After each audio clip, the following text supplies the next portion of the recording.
And we go. Okay, got it. All righty then. Let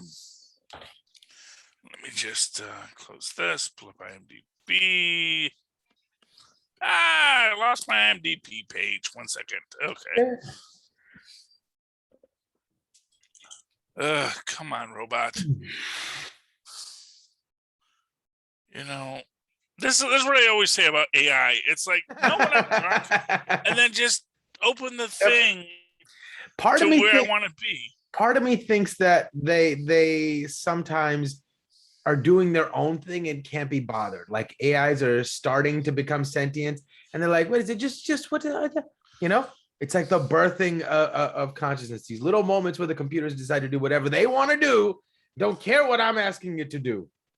Well, I don't think it's anything I'm that joking, complex. obviously. I just See, and now it takes me to the leather stocking Hawkeye. Dang it! So let's go. Disney Plus Hawkeye Season 1, Episode 2. Okay. I know it's mine because it's been already purpleized. I got the car chase. Okay, there we go. Season 1, Episode 2. Let's pull it up. Again, they're using that Matt Fraction cover in everything, except it's not a Matt Fraction cover. It's a Jaha cover. Is the artist who created it. Anyway, moving forward, Season 1, Episode 2, Hide and Seek. Let me just get my system working here. Too many buttons. That's the problem. That's what I say. Avast me hearties and welcome once again to Full Stream Ahead. In a world of capes and lunatics, gods and monsters, there are those with nothing but the skills that God gave them and that a lot of rigorous training and a few $1 million have helped them to hone. I am your captain, Charlie, the Professor Esser. And with me, as always, is my skinny rich friend and first mate. It's Mozz. And we are sailing full stream ahead on Season 1, Episode 2 of Hawkeye, Hide and Seek. Clint has to help Cape disentangle herself from the tracksuit mafia and a real-life murder mystery. Our director this week is Reese Thomas. Writers here we got dang it. Come on, IMDb. Elisa Laminas Clemente, Stan Lee and Don Heck, of course, get our good old Hawkeye created by characters references. Elisa Clement is heck, she don't give us what her credit is. They just say she's credited as Elisa Clement. So okay. Executive story editor, of course, is Tanner Bean. Katrina Mathewson is another executive story editor. Head writer, lording it over everybody, Jonathan Igla. And of course, hardest working woman in show business. You know her name, Heather Quinn. The mighty Eskimo is, I shouldn't have said that. Eskimo, that's but considered untoward by some people. Oh. But anyway, moving on. We're all learning, you know. It's one of those things. There are certain terms that like people used and that like people themselves used. And then, they said, you know what? We actually don't like that word anymore. And then you kind of have to stop using the word because it's not a word they like anymore. Right. And you're not the person using that word. Like if I was an Eskimo, I could say, hey, call me an Eskimo all day. And then you'd find a lot of people who are kind of untoward calling you Eskimos. You're like, you know what? Maybe you shouldn't call me an Eskimo. And that's how language evolves. Anyway, but I always think about Mighty Quinn, the song. um, about the Jamaican Eskimo who is Wow. a tough guy. You know, Hmm.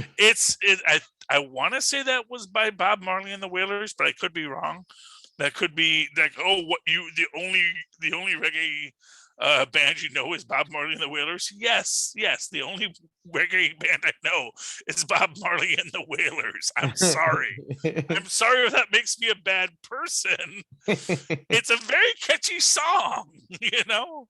And they probably at some point or another covered it because, hey, why not? It was money. Okay, moving right along. This got way out of hand very fast, Mozz. Oh, this episode opens up with, just after Never Meet Your Heroes, which, as we have said, should be titled Never Meet Your Fans, where poor old Clint Hawkeye, who I really feel, and this is my take on this, like this is a tale of two shows. Right. This is, for you and me, we're Hawkeye. For some other people, they're Kate. Right. And they're just so excited to be here. But, and it's like they're completely capable in their own right, but they're not in their own right anymore. And now we're poor old Hawkeye just trying to get by in this situation. Because clearly he has been drugged into something. Some compromising materials have gotten out. Which, regardless of anything else, that Ronin costume has to be brought back in. Because that is the point. And again, it is this idea that, when Hawkeye engages in that fight at the end of last episode, he's not dressed up. He's not even pulling out the arrows. He's just, okay, I'm going to jump in. I'm going to use my skills. I'm going to beat up some people. I'm going to get this person away. And then, of course, at the end of last episode, he pulls out the mask. He's like, what the F? Why are you wearing this costume? You are clearly 12. And this is not a Halloween costume, the mask has a back. That's how you know it's not a Halloween costume. This isn't one of those things we wore as kids where you got the little plastic suit and you put on the half mask and you were Spider-Man. No, you're not Spider-Man. You're not Ronin. Why are you wearing this outfit? And of course she says, no, don't worry, man. I kept my mask on like a professional. Which, again, that's the reaction they wanted from you, Mozz. That's what I want you to understand. They wanted you to feel that old man hate. Yeah. Feel what Hawkeye feels. It's like, forsaken kids. That cloud knows what it did. That's the thing. And, that's, I guess, but I mean, like at the same time, you watch that moment or that scene where Clint goes LARPing, and there's so much joy and charm in that scene. It's like and it feels like a scene out of an Ant-Man movie. It feels like a scene out of a Marvel movie. And then you watch any scene with Kate Bishop, and it seems like it was written by like the CW cast of writers. Yeah, well, and again, like I said, I do think that is at least somewhat intentional, that it is this idea that, even if it is intentional, then I question their intentions to make it that varied of an experience that takes you out of the story that much. Like, no, because again, like I said, I don't feel that really takes you out of the experience. For me, it did tremendously. Well, no, only because you are old and embittered. Right. Instead of old and joyful. At the same time, they're not invalid arguments. Like the acting, the directing, everything about the scenes where they're talking about Kate Bishop or a character, it's just not as interesting. And when they have scenes that are just like he's just talking to the guy and he's like, come on, just let me have the suit, just let me kill you. Those are like, I don't know, they're characters that don't matter, but I'm vested in them. I care about what happens to that guy who stole his costume. Well, yeah, and of course, and that is the point of Grills in this moment, and this is one of these points that is made, is that Grills is a fireman, Grill is a first responder, Grills is an actual day-to-day hero, arguably, depending on how you define that. He runs into burning buildings, he pulls people out. How many buildings burn on a given shift where Grills is at? I don't know. But he's a guy who's ready to run in there if he needs to. Right. He's a guy who has said, you know what, when there is fire, I'm going to run in and I might die, but that's okay. I'm going to run that's out. how he came in possession of the suit, because there was a fire and he ran in. You're not supposed to take stuff from a fire True. suit, though, Mozz. True. It's kind of shady. I don't want to put Grills up on that pedestal. True. When he stole the freaking suit. I mean, for all he knows, we know this is a fire that could be evidence, because we do see old Kate getting that call from the from NYPD saying, "Yeah, hello, Miss Bishop. There was a fire at your house yesterday. Did you know about that?" And she's like, and again, to kind of emphasize you do not know what this world is, Kate. And I do think that is the theme of this, is Kate has to learn to be a hero. She didn't grow up in the circus. She doesn't know Maynard and the gang over in the circus of crime. She hasn't been a part of this world. She only knows it from a training where she was never truly put at the point of death. And that is the point, is that Clint, it's like when they say, they it's always that big BA thing where we train them with live rounds. It's like, well, I don't know if that's actually going to give you a lot of soldiers, but maybe it's going to get you soldiers that are harder to hit, and it's one of these weird things. It's there's the old, so there's this story that says, they would get these planes back and they'd be full of bullet holes, and they'd ask the engineer to figure out, okay, where should we increase the armor plating, thinking that everything should be covered in armor so that it doesn't get hurt. Says, no, put the armor in this spot and this spot, because clearly everyone that got hit in this spot and this spot didn't make it home, because that's probably where the fuel line goes, or that's where the tank is, or whatever. That these are the spots. These spots where they didn't hit, those are the spots that'll bring this plane down. And planes that make it back without these spots are the planes that didn't get hit. And as we're walking through all this, that's the problem for Kate, is she doesn't know how to really be in a fight for her life yet. And that's it. I think that's what we get to at the end of it, is she learns these things over these 6 episodes, so that when Clint says, you can be Hawkeye, it's fine.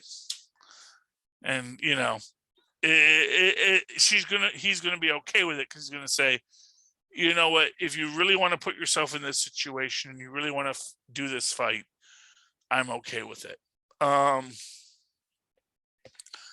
As it stands in this, we have them, a great West Coast Avengers callback is the aunt she refers to is actually the woman who gave Clint Barton her mansion to use as the West Coast Avengers compound. She was an old actress, and you see one of her posters on the wall.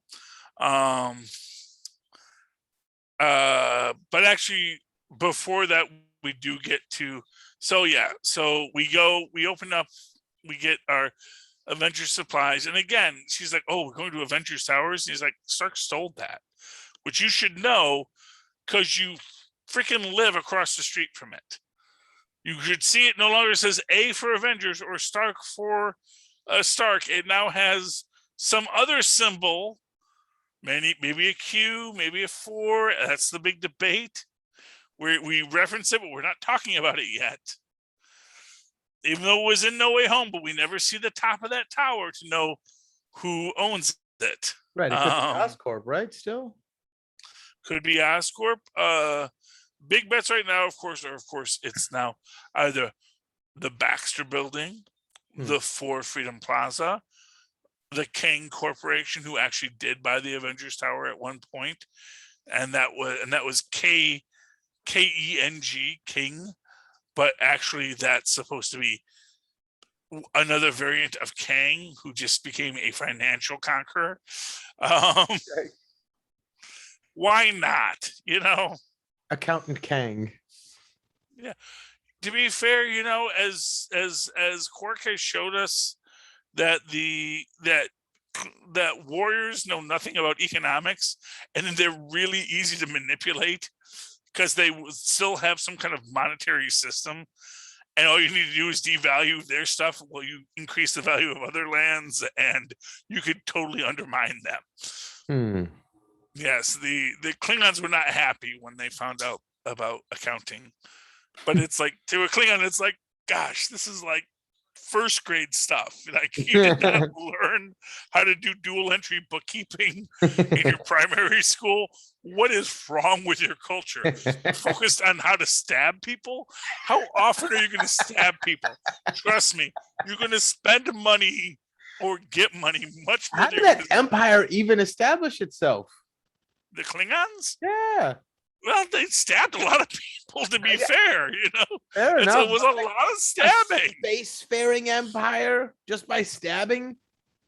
Well, you know what it is that if you point a knife at an engineer, he'll build a rocket ship. Yeah, but I mean, in 2 generations, how many engineers are you going to have left if you love stabbing? Well, I guess the idea is they give the younger kids dull knives, and eventually they just start to track them. It's like, look, you're not a stabber, but you know what? Maybe you make, for example, blacksmiths often aren't fighters because a blacksmith is way too valuable. If you got a guy that can make you a good sword, you don't want that guy on the front line. It's like, no, you stay back. If you ever saw Eric the Viking, and they take the blacksmith with them, they're like, and all the women in the village are like, but who will fix our pots and pans while he's gone? Because it's like, you know what? That's the guy that doesn't go out. That's the guy who's here, and that's the guy who is the town pump. So, as it goes. But yeah, that's Klingons for you. Yeah. Anyway, we were talking about Hawkeye, right? So the suit's no longer at her house after the fire, because that's how the episode opens up. Is with them in the apartment, and but I do want to talk about. Yeah, they go to the apartment. It's like, oh well, I did come back to this very apartment. It's like, did you go anywhere else after you left? It's like, oh well, I came back here to drop off the dog. And it's like, you took us back to one of the places you went. Brilliant. And then, this is one of these scenes, and this is one of these great scenes we get where, Hawkeye shoots the Molotov cocktail out of, so the guy goes to throw the Molotov cocktail in. Hawkeye breaks the window, grabs the Molotov cocktail, throws it back. Then Kate shoots past Hawkeye into the next guy's Molotov cocktail to show how good of a shot she is, which is arguably impressive. That, yes, you can stand there, shoot through a small opening, and hit a stationary target. Very good. But then she later tries to put out the fire by shooting the fire extinguisher, and just shoots the fire extinguisher out of the building. Because she had an idea that didn't work. And again, like I said, I think we're supposed to see she has ideas that do not work. She is not adept at thinking these things through because she hasn't really had to. It's like she can do the math in her head. And this goes back to that first scene with her, when she climbs up the building and she does that great handhold, I can be a Spider-Man 2 thing, and she shoots the bell. The first thing does a clunk, but it's not impressive. So she wants to do a bigger clunk on it to get the bell ringing again, even though, as we previously established in the episode before this, that obviously they stopped ringing the bell because someone said, "Yeah, these structural supports are all gone. We need to do a complete renovation on this tower. You want that bell to ring again? We got to completely renovate it." If only some millionaire's kid would destroy it and we could make them restore it to its original status, that would be fantastic. Right? As luck would have it, doing good by doing well. Or doing well by doing good, as they say.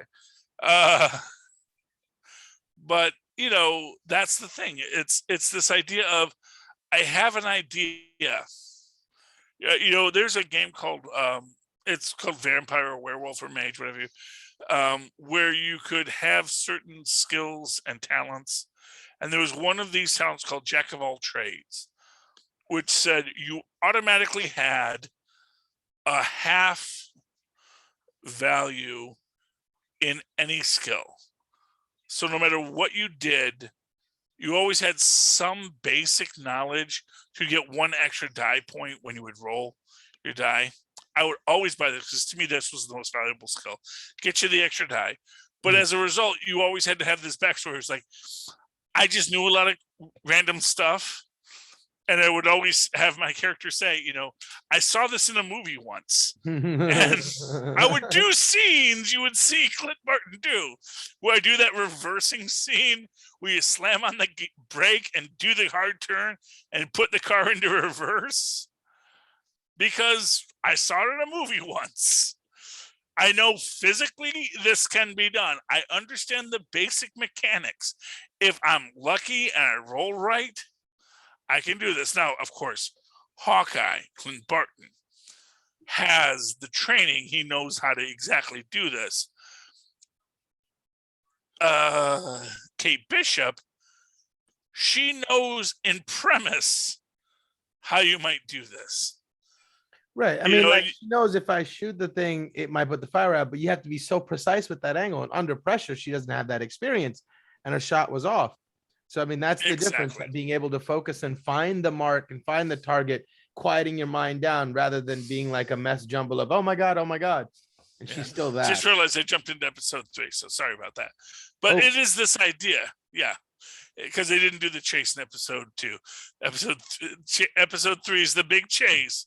Hear that in a week, kids. But the idea is that, you have to know what you're doing. And we also see where Kate Bishop doesn't know how to put on a butterfly. She puts it horizontally as if it was a Band-Aid. And Clint is like, no, it's not a Band-Aid. It's a butterfly, and you have to put it perpendicular so it holds the two bits of flesh together. Because otherwise, I mean, it might heal, but it also might get infected that way, and also would probably leave a huge, horrible scar. Which, and it's liable to get opened up really easily because there's not much pressure holding it together, just a thin strip on each side of the cut. Arguably, yeah. I mean, that's the thing, and that's the idea. And he says, okay, it's only a scratch. You're okay. But it is just the fact that she doesn't know what she's doing. And again, it's not because she doesn't have skills. It's because she hasn't had life experience. And that's what I always say with, there's one of my favorite comic books ever written. It's What If Conan the Barbarian Was Trapped in the 21st Century? And he goes to the gym in the 1970s. And there's this big guy who's he's a foot taller than Conan. He's got muscles like the Hulk.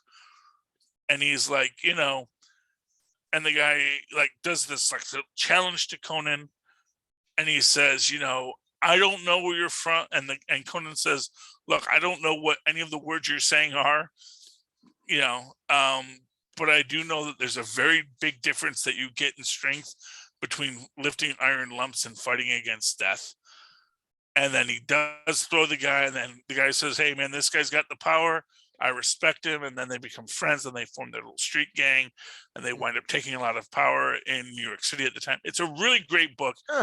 probably one of the best Conan books I've ever read because it's set in the 21st century and it makes sense in a perfectly 1970s exploitation kind of way. It's like I would watch that as a movie, especially when he fights Captain America at the end and you realize that, oh wow, it's like Levels. a natural super soldier versus chemically induced super soldier. Although I do have an argument that actually Steve Rogers in the MCU was always a super soldier.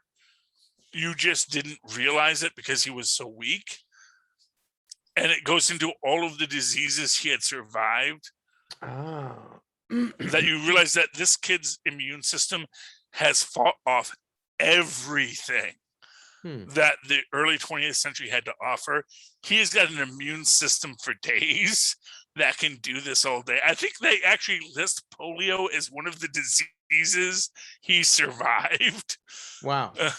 In that, if you look at that, and to me, that's why Erskine picked him, because he looks at this, F you all these diseases, and you're standing here ready to fight.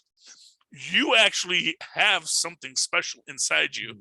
Yes, you're a good man, and I like that, but you have survived more than literally any person on this planet, and you're still standing ready to put up your dukes again. That's something that's worth recognizing. So a little extra depth to the MCU that you probably missed the first time. Yeah, I definitely did. That's interesting. Yeah, well, I don't know if Also, polio's I probably on there, would've but there thought, is a lot of stuff on there. This guy could probably survive the procedure. Exactly.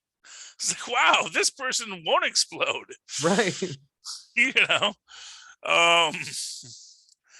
And that's the thing. And this is the idea that, and if you go into this idea that there is a force of will that carries you through, it's like, you know what, if this guy can have the force of will to keep his body running when everything is about to shut down, because really what we're about to do is jumpstart their body into the next evolutionary stage. And most bodies will want to shut down. It's pretty impressive. It's pretty impressive. Anyway, but back to the story. I do like,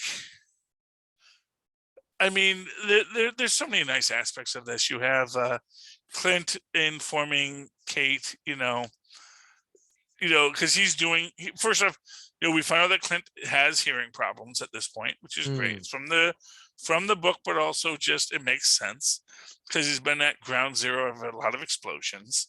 You have Clint, spotting things and doing things, and Kate recognizes what he's doing again because she read it in a book somewhere.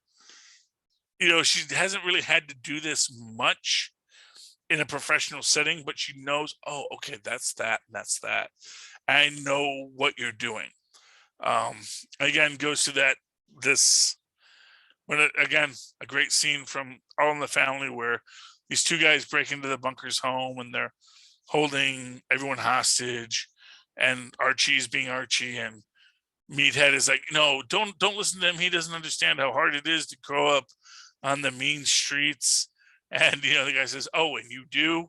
And he's like, well, I read it in a book. I'm learning about it at university. And it is like, yeah, that is a different thing. And it's not to say that it's not a thing, but it is a different thing. Right. And anyway, moving on from all the stories, you get this moment where Hawkeye calls his family. And I love that his wife is aware of what's going on. That's same thing I was going to say, because like the first inkling you get is like, oh, what story is he going to tell his wife? But their relationship is so wonderful. And so she's like, yeah, okay, no, I got you. All right, take care of it. But she's completely on board. They're like one. I love that moment too. No, because she knows who she married. She married an Avenger. Because even before he was an Avenger, he was an Agent of S.H.I.E.L.D. She knew what she got into. And he's not a guy who's going to lie to the person he loves. Right. He already knows who she is because, he's not going to be with her and be tricked, This is a guy who, said no to Natasha Romanoff. He's like, yeah, I've met Black Widows. It's fine. Yeah. I don't need this nonsense. And he has this relationship with her. I mean, that is like the best thing with, Clint and Nat and and Clint's wife, whose name I forget, Miss Cardellini plays her, but I don't remember the actual character's name. But and I don't need to, because it's Clint's family, and that's all you need to know. That's Clint's family, and they should be the most protected people on Earth. Because they didn't want this, but they are part of this Avengers world, and they recognize that, and they know that. And even the kids know that. They know Aunt Nat. And in the first episode, during the Rogers scene, and, his daughter comes out and says, I know she was your best friend. I know it was hard for you to see that. Because that is the thing, is Hawkeye's still dealing with his PTSD. Plus, he's dealing with the bad choices he made when he thought the world was hopeless. Even though, like I said, clearly he had good friends helping him.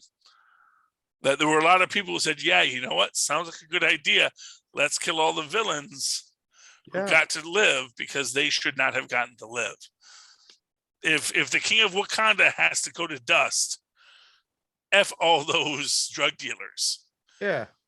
Because I would rather have freaking T'Challa back. I think we can all say that right now. I'd rather have T'Challa back than every freaking drug dealer in the world. And that is the crux of that biscuit. Yeah. And you also get that great scene with Kate and Jack, the fencing scene, where I thought that was maybe the one scene where her acting was decent, where it felt real, where it felt honest. Where she was being like a petulant child. and to be fair, like I said, I think that's where she was directed to be. So I don't want to say that. No. Like, I mean, even whatever. Actress. Like my point is, whatever she was directed to be, she did not pull that off well. In this scene, it felt real. Like the scene had interest. The scene had magnetism. Like you were involved. You're like, oh, what's gonna happen? Or like, you felt like you weren't annoyed by the bad acting so much that you were actually involved in the story. It felt real, like people were really having a conversation, not like someone was, or art thou, and like, performing the caricature of what this character should be. That's the one moment where I thought her acting was okay. Yeah, and I agree. I really felt that is one of the better scenes in this episode. And it is, and again, like I said, it is this idea that she is much more out of her depth than she realizes, because she is a 2-time state champion. She's really good in a competition format, but she's never actually had to fight someone with a sword. Whereas I think Armand, Jacques Duquesne has. Yeah. Duquesne, I don't remember, but anyway, he's got the caramels. Although I actually think that there's some levels in this I think is meant to be levels. Yes, he is an absolutely hyper capable swordsman, because he is the swordsman. He is also a wannabe superhero, but who maybe has, or supervillain, who maybe has actually utilized his superheroism or supervillainy in the past. But the actual character of Jacques Duquesne has, in the comics, had his redemption arc. Where, again, like I always say, from the last lines in Dusk Till Dawn, it's like I may be a son of a bee, but I'm not an MF son of a bee. It's like there is a line I won't cross, and that's the line I won't cross. Right. And I do feel that is a redemptive aspect of this character, not dissimilar, I think, to Kate's actual father, where he was not so concerned about the day-to-day and the right and wrong and all this stuff. He had a plan to, like, things will work out because they do work out. And I'm not going to be too worried about whether or not we didn't make, something this month, because the fact of the matter is that I know the system's set up to protect me. I know the safety protocols are on. That's effectively what her father said, and I think that Jacques has said that too, even as he's gotten into deeper things. And in this moment, here's what I'll say: he knows as much about Kate. He probably knows more about Kate than Kate knows about him. Yep. But I do think that he is not the murderer. That he is not the person that is the person trying to be the supervillain. Right. Because I think to him, it's just a game. It's a fun thing. We're fighting with swords. And he wants her to know that I respect this about you. And I'm going to let you win because it doesn't hurt me to let you win. Because I know you're not going to run me through with a sword. In her, in that way that he's an adult LARPing in the adult world, like pretending to be like this big bad guy, rubbing noses with like, the dog stew eaters, but he's really not, like he wouldn't have been able to be smart enough to pull off that murder, or he accidentally got to walk away with the sword. He didn't win it in any gamesmanship. So maybe he sees a bit of that, LARPing fantasy world person in her and says, "Oh, kindred spirit." Well, exactly. That's the thing. I think that Jacques will be very useful in this story as the story progresses.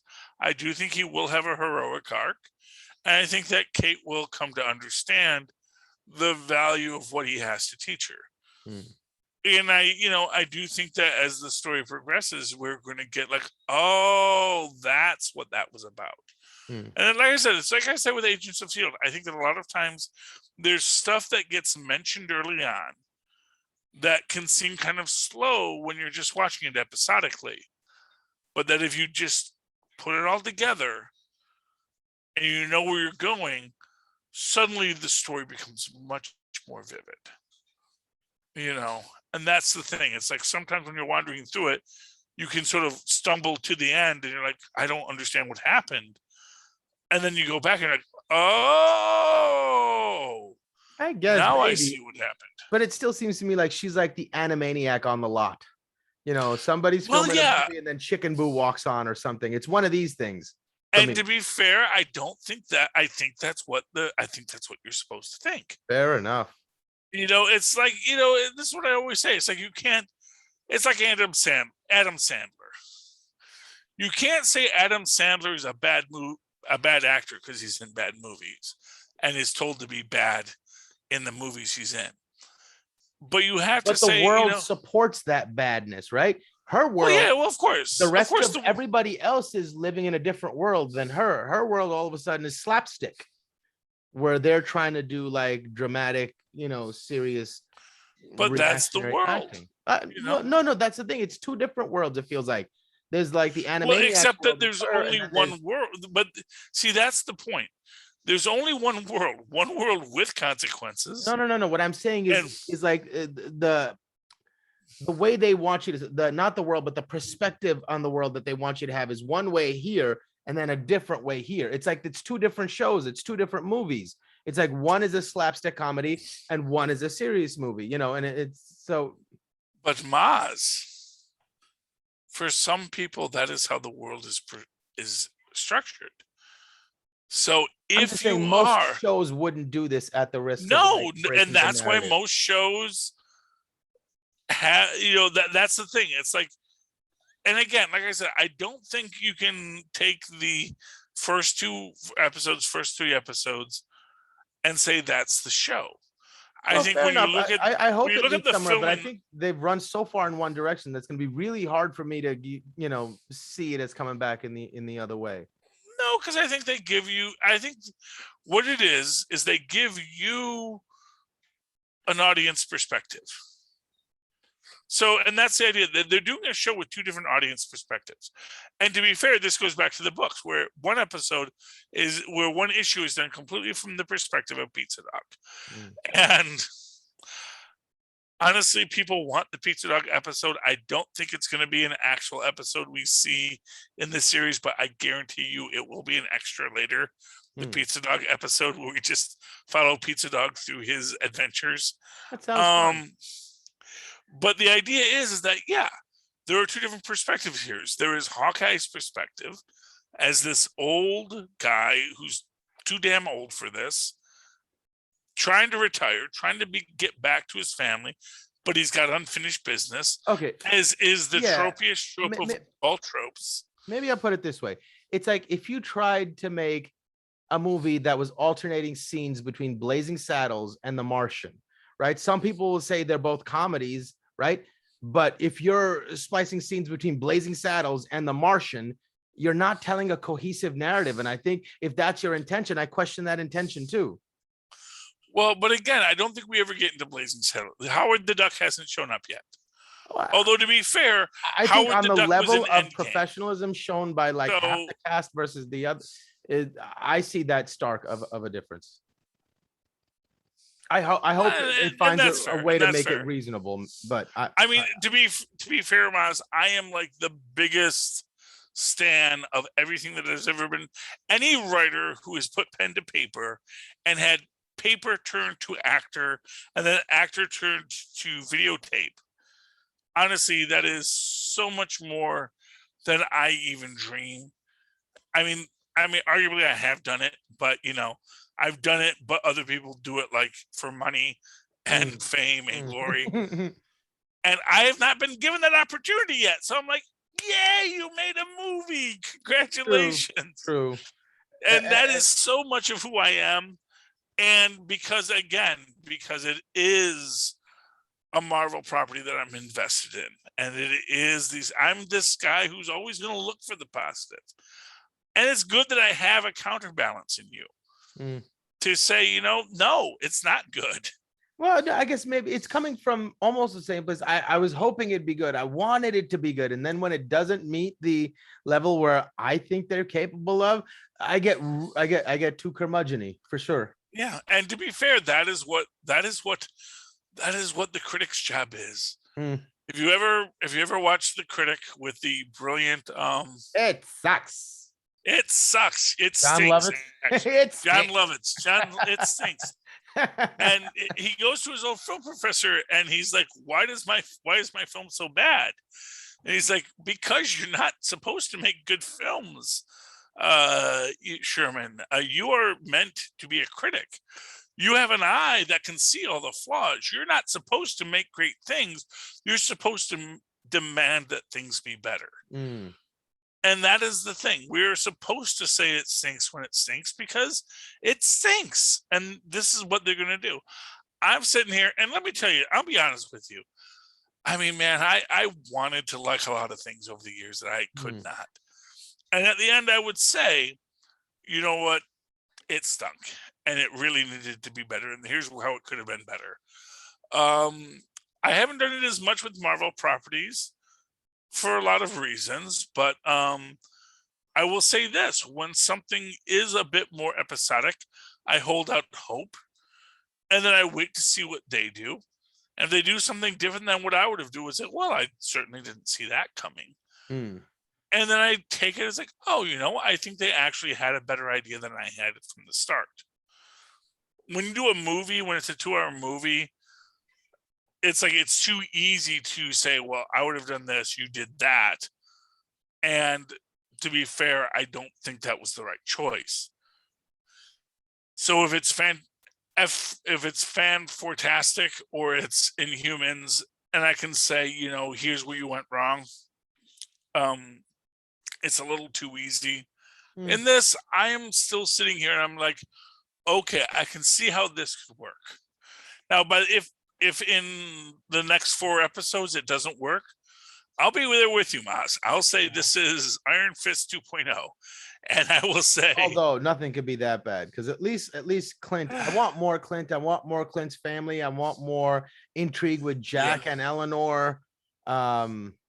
But I think maybe I'll feel better once she gets her comeuppance and redeems herself. I don't know. Maybe that'll make me feel better. I don't think she's gonna get. I don't think she's gonna get a literal. Because what I'll say is, I think she kind of wake up call, like a moment where she really truly sees herself for who she is. Yeah. Not for the image that she wishes she could be. Not really truly knowing who she is at all. Exactly, and I think at the end of this episode, we get when she crashes through the window. when obviously Hawkeye had a plan, you know, he's doing his catch and release. He already takes his things off. He's like, I can beat up all of you. I just need to talk to your. I need to talk to the. I need to speak with your manager. You know.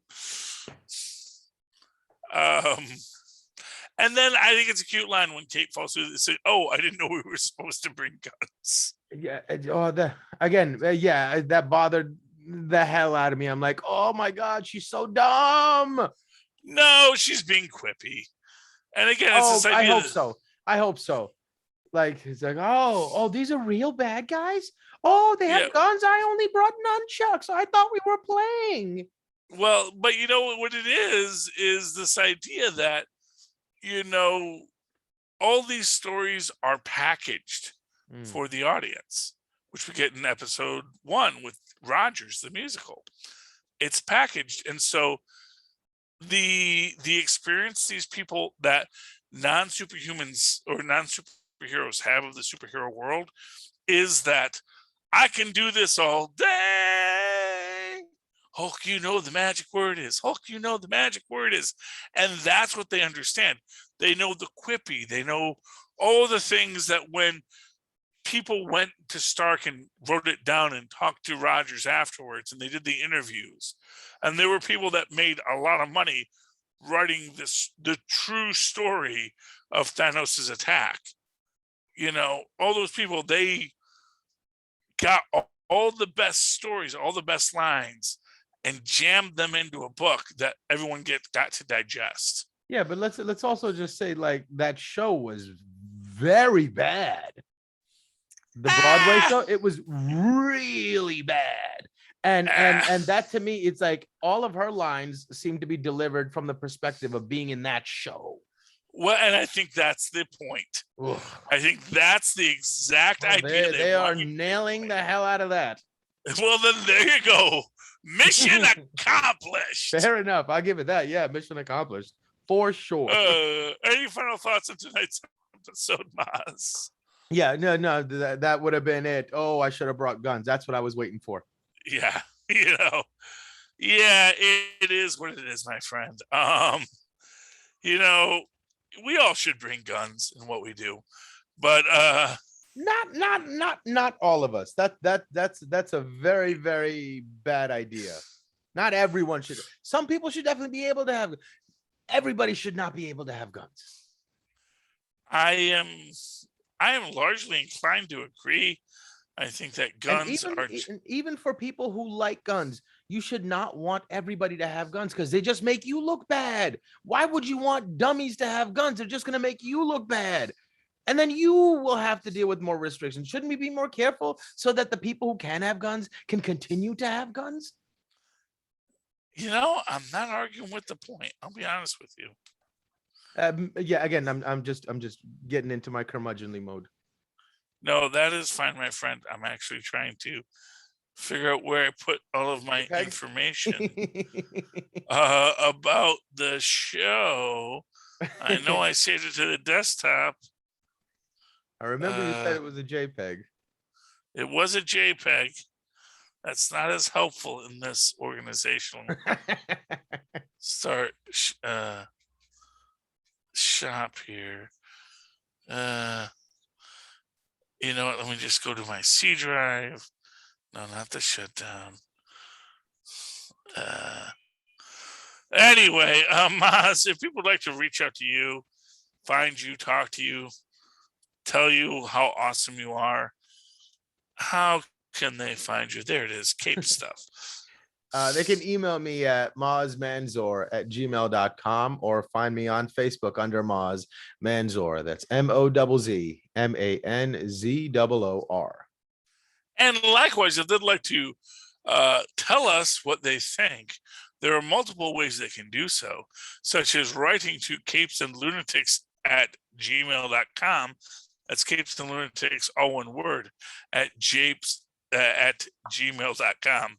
Not at japesmail.com. That's capes and spelled out AND, not an ampersand, but capes AND lunatics LUNATICS @gmail.com.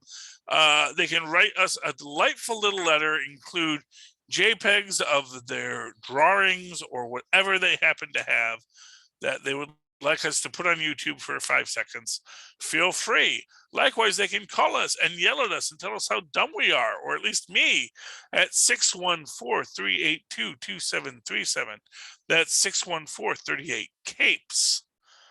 And of course, go to Linktree. That's linktr.ee/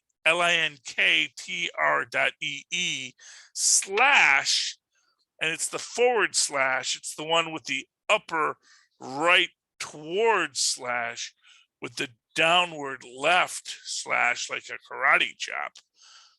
Capes and Lunatics, CAPESANDLUNATICS. No ampersands involved. So it'd be a right-handed karate chop, but a left-handed uppercut. A right-handed, yeah, right?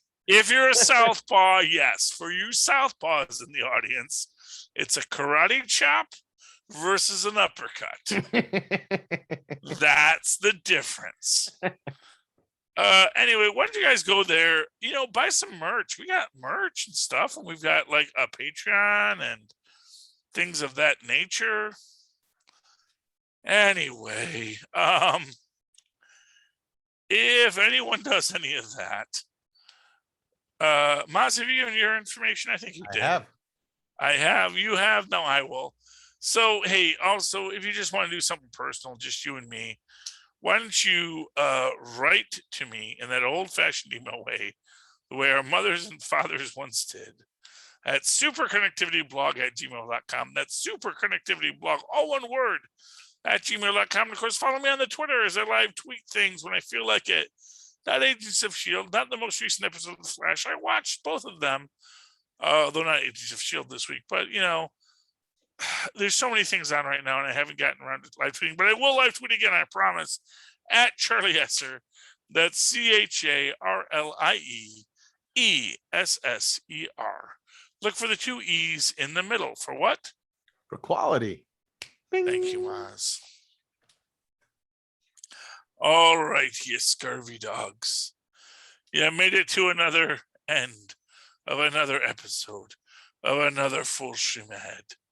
Please disembark with us again next week as we once again sail full stream ahead.